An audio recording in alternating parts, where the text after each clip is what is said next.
Hey, Benji Kaiser here today talking about the pros and the cons of being a graphic designer.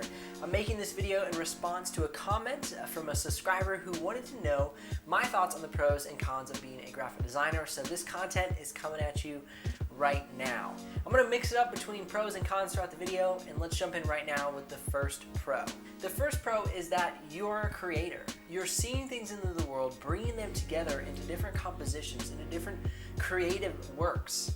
That is an incredible thing because you take something that did not exist, the combination that is, and you brought it into existence. I think that's super cool. We do not create anything from scratch. We do not create anything in a vacuum, but what we are doing is combining things that we see in the world into our own unique vision, and that crafts our style, our technique throughout our career. So creating is definitely one of the biggest pros. Now, before you jump into the graphic design career, or maybe if you already are and you're going through this right now, the con is that we're undervalued.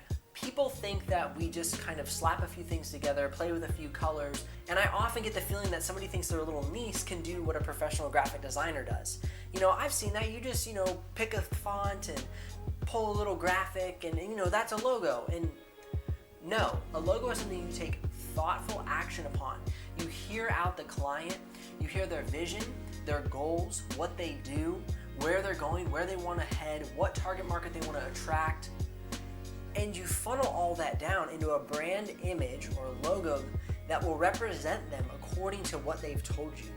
You don't just pick something fun and put a color here and just stick a picture of a random flamingo if you're, in Florida and you have a hotel. Like, it's just, you face being undervalued and you have to fight for your value.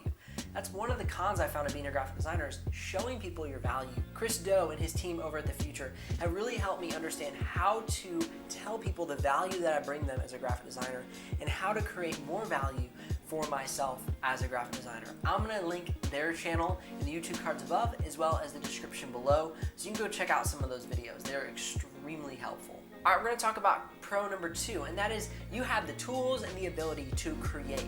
This goes along the same veins as it is awesome to create, except you have the opportunity for somebody to come to you and say, hey, I've been thinking about this idea and I just don't know how to do it. Well, you, as a graphic designer, will have the tools, skills, and abilities to create the things that people come to you and have in their heads, but they just can't get out.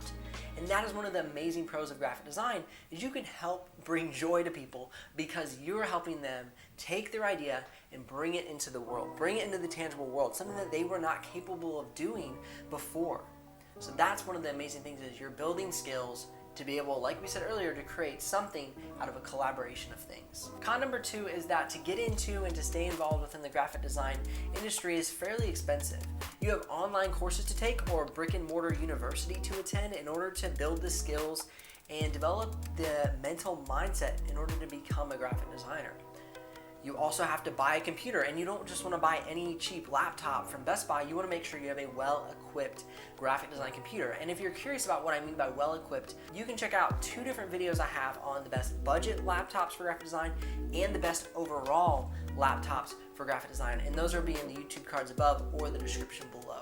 And those are not cheap computers. Those are computers that will cost you a decent amount, but they will ensure that you will have the performance necessary in order to use the applications and the tools that graphic designers use. Now, what applications and tools do they use? Well, they use Creative Cloud. I use Creative Cloud, and that costs $50 per month. So you're already seeing expenses rack up rather quickly. Now, another thing is you want to be able to bring photos into your designs.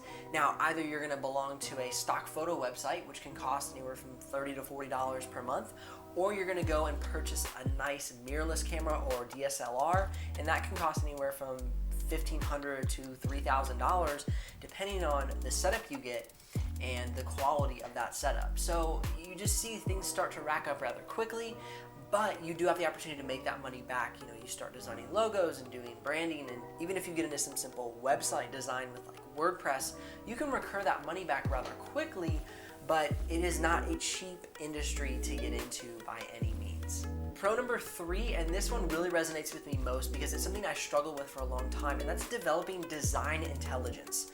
Now, what I mean by that is seeing problems, situations in the world, and making sure that you design something intelligently. Now, this reminds me of the book Design Everyday Things. This book talks about how when you come up to a door, when you approach a door, and you see a handle, what is your natural inclination? Your natural inclination is to pull the door. But so many designs in this world actually would have you push that door with no indication of the fact. So design intelligence would look at that and say that is a wrong design. That is designed unintelligently. So when you foster your design intelligence, you're going to start to see the world through design intelligence. You're going to start to see how designs can be better, how objects can be designed more creatively and more intelligently. And these are just simple things that will happen as you commit yourself to becoming an intelligent designer. And this benefits you in all areas of your life because you start to critically think through things, you start to problem solve. And these are not skills I had when I first became a graphic designer. And so that to me has been my number one benefit of becoming a graphic designer is design intelligence, thinking critically. It's something that I still practice and my wife still helps me to foster. She's a nurse, so she has very, very strong critical thinking. But me as a designer, I have to practice that every day and hone that skill. And that's going to be the biggest benefit and the biggest pro overall in your life as a graphic designer, in my personal opinion. So number 3 and 4 kind of run in conjunction, but we're going to start with number 3, and that's mental exhaustion. You're going to be thinking, problem solving, critical thinking a lot, and that is mentally exhausting. So I find that I have to have ways to kind of escape from the day-to-day of design. I have to go out and ride my bike. I have to go out and take pictures and do photography. I have a drone and I love flying that drone around because it allows me to escape behind the desk. It allows me to escape the drone and the thinking and just the narrowness of sitting in a graphic design program and just getting lost in the screen. There's a whole world outside of your screen that you need to partake in order to create and foster better ideas for your designs. So mental exhaustion is something that's dangerous because it can push you to a point where you start to not think clearly about your designs. And so I would say that's a big con is when you don't address mental exhaustion, you tend to get overworked and overrun. As I always joke, I'm overworked and underpaid. And that's how it feels mentally. Many times if you don't have a good structure on having some free time, on having some external creative time from a screen in your sketchbook, just doing personal projects to help reignite your creativity. And the fourth con, what I would say, is identity crisis. You'll see this a lot in creatives.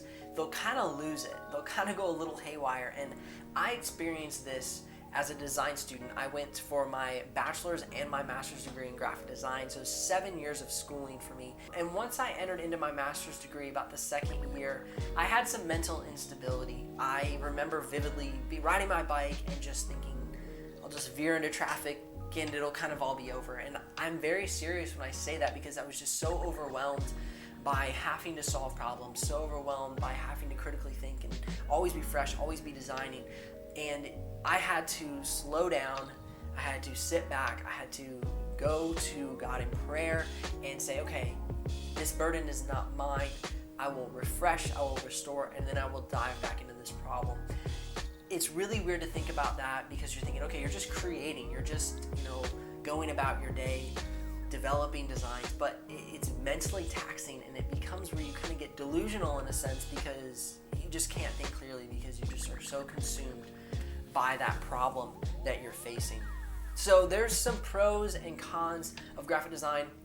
Obviously there's many more pros and there's many more cons, and I'll address some more of these in videos to come, but I just wanted to give some that came to my head, and I really wanted to answer that question. It's been a few weeks since he asked for this video, so I just wanted to throw that out there. If you've liked this content, please hit the like button. Please comment below if you want to keep seeing more videos kind of about the mental game of graphic design. I would love to share that, but I want to make sure that that is what you want. I don't just want to make them and throw them out in a vacuum and nobody enjoys them. So please let me know if you've appreciated this video. Subscribe to the channel to not miss out on any of the up and coming videos.